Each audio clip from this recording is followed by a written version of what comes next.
În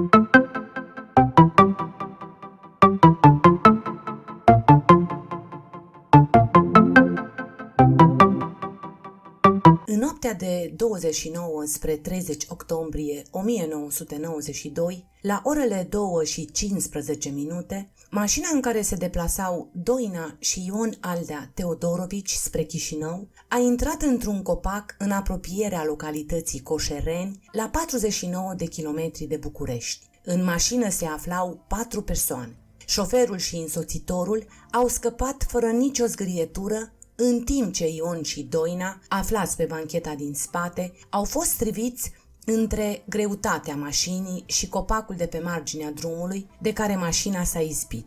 Moartea celor doi a fost percepută la data respectivă ca o tragedie națională. Cu toate acestea, autoritățile au investigat cazul fugitiv, catalogându-l drept un nefericit accident, în ciuda faptului că mai multe indicii duceau către crimă. Soții Teodorovici au militat cu înflăcărare pentru unirea Basarabiei cu România. Dacă astăzi se învață în limba română și dacă alfabetul latin a fost reintrodus în Basarabia, este în mare parte și meritul lor. Doina și Ion Aldea Teodorovici au fost cei care l-au cântat pe Eminescu și astfel l-au reintrodus în cultura basarabeană ca pe o comoară pierdută și regăsită. Glasul celor doi, care reușise să-i anime atât de mult pe românii basarabeni, a trebuit să fie curmat. Ion Aldea Teodorovici și-a dedicat viața și activitatea unui ideal înălțător, păstrarea spiritualității românești într-un spațiu geografic neprielnic și într-un climat ideologic și politic ostil dezideratului său. S-a născut la 7 aprilie în anul 1954 în Leova, Republica Moldova.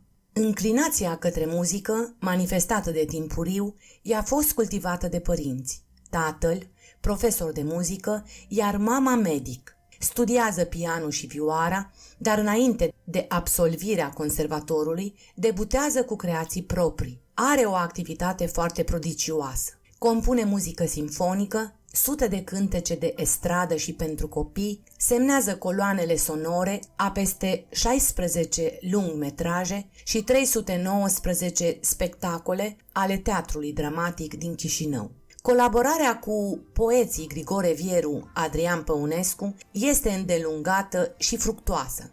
Turneele efectuate în Moldova și România, dar și în alte țări, cum ar fi Cipru, Statele Unite ale Americii, Finlanda, Germania, i-au adus recunoașterea pe plan internațional, materializată prin numeroase premii. La Festivalul Internațional Cerbul de Aur a participat la secția debut discografic cu emoționanta compoziție proprie Eminescu, pe versurile lui Grigore Vieru. Ion a cunoscut-o pe Doina la o înghețată în fața catedralei din Chișinău.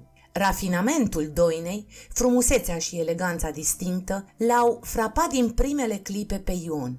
După ce s-au căsătorit în anul 1981, au celebrat în fiecare an ziua întâlnirii lor. Își cumpărau câte o înghețată și o savurau pe o bancă din parcul central. Doina Teodorovici era profesoară de literatură universală, dansatoare și solistă vocală. Din anul 1981 va fi nedespărțită de soțul ei atât în viață cât și pe scenă. Talentul său multilateral, vocea caldă și răscolitoare, frumusețea unică, civismul fierbinte, curajul au impus-o încă de la debut ca pe una din cele mai îndrăgite artiste atât în România cât și în Republica Moldova. Andrei Păunescu, fiul regretatului poet Adrian Păunescu, bun prieten cu soții Teodorovici, a fost cel care le-a spus un ultim rămas bun Doinei și lui Ion în noaptea ce avea să le aducă moartea. Iată ce relata Andrei Păunescu. În acea seară, Ion și Doina se aflau în casa în care locuiam pe atunci cu tatăl meu din București. Ne uitasem toată seara la televizor, fusese prima ședință a Parlamentului din anul 1992, când Ion a primit telefonul prin care era chemat cu treburi la Chișinău.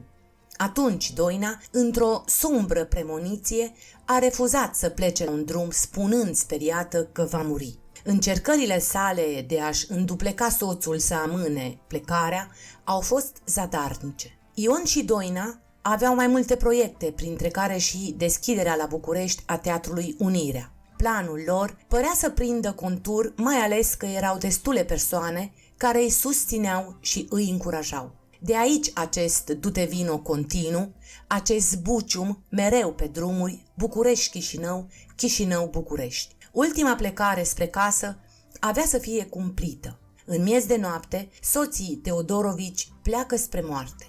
Accidentul a avut loc în jurul orei 2:15, înainte de intrarea în localitatea Coșereni, pe drumul național DN2, într-o curbă de o periculozitate medie, autoturismul condus de Vasilii Cudalb se izbește cu spatele într-unul din plopii de pe marginea drumului. Acul kilometrajului se blochează la 140 de km pe oră. Șoferul și cetățeanul ucrainean, aflat în dreapta sa, scapă cu viață.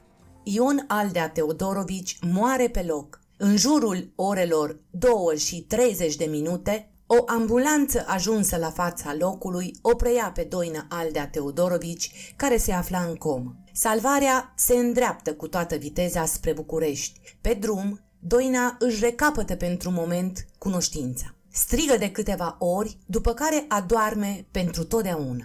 Sufletul părăsește trupul îndurerat la doar 33 de ani. Corpul neînsuflețit al lui Ion Aldea Teodorovici a fost recuperat cu mare greutate. A fost nevoie ca poliția să taie cu autogenul automobilul distrus. Abia la ora 7, trupul marelui artist basarabean a fost despărțit de fierul care îl ținea prizonier. Andrei Păunescu relatează: Ion a rămas multe ore la locul accidentului pentru că la acea vreme nu existau scule de descarcerare performante și nici mașini. După ce cadavrul a fost recuperat, l-au pus într-un covor și l-au adus la București în camioneta de ziare a revistei noastre Totuși Iubirea. Cei doi au lăsat în urmă un băiețel, Cristofor, care la acea vreme avea 11 ani. Băiatul a fost crescut de mama Doinei, Eugenia Marin. Se spune că, la acea dată, Doina era însărcinată și aștepta o fetiță. Astăzi, cei apropiați cuplului Teodorovici evită să răspundă la întrebarea accident sau crimă? Mulți spun că au dovezi, dar nimeni nu le scoate la suprafață. Totuși, nu putem ignora unele amănunte care la vremea respectivă au fost făcute publice. De exemplu, faptul că ceilalți doi pasageri ai mașinii au scăpat teferi. Șoferul nu a fost condamnat. Europa Liberă a difuzat o știre chiar în noaptea în care cei doi au murit, știre în care se vorbea despre apariția pe șosea a unei mașini blindate care ar fi provocat accidentul. Scriitorul Grigore Vieru, prieten apropiat al soților Teodorovici, a declarat că avea la cunoștință faptul că cei doi primeau telefoane și scrisori în care erau amenințați cu moartea. Mi-au arătat și niște scrisori cu un conținut amenințător. Sunt lucruri care mă fac să cred că accidentul a fost unul gândit. Un alt martor, care era în trecere cu mașina, spunea că în pofida a tot ce s-a spus și s-a scris în presă, în partea dreaptă a automobilului accidentat erau două găuri de glonț. Într-un interviu acordat în noiembrie în anul 2005, fiul celor doi talentați interpreți spunea că nu știe prea multe detalii pentru că era totuși copil la momentul în care s-a produs tragedia. Am vorbit în România cu cineva să redeschidem cazul, dar e destul de târziu. Atunci, ancheta s-a întrerupt pe motivul unui telefon care a fost primit de bunica. I s-a spus că, dacă este dragă viața, să nu mai continue cu cercetările. Atunci, acel avertisment ne-a pus pe gânduri pe toți. Mama Doinei mărturisește un lucru cutremurător. Când au plecat Doina și Ion pentru ultima oară spre București, dânsul s-a întors din drum să-l sărute pe feciorul său și să-i spună să fie cu minte și să asculte de bunici. A fost ultimul sărut lăsat pe obrazul fiului și ultimul drum spre București. S-au întors la Chișinău în două sicrie. Înmormântarea lui Ion și Doina Aldea Teodorovici a avut loc la 3 noiembrie în anul 1992 la cimitirul central ortodox din Chișinău. Întreaga Republică Moldova și-a luat rămas bun de la Doina și Ion Aldea Teodorovici, care, în scurta lor viață pământească, au devenit un simbol al cântecului de libertate și a celor mai sacre ale românilor din stânga Prutului. Moartea lor este o mare enigmă. Numai bunul Dumnezeu știe adevărul. Ceea ce se știe cu precizie este că moartea lor este o uriașă pierdere. Este ca și cum ni s-a furat încă o bucată, poate cea mai bună, din teritoriul Basarabiei, spunea îndrăgitul poet Grigore Vieru.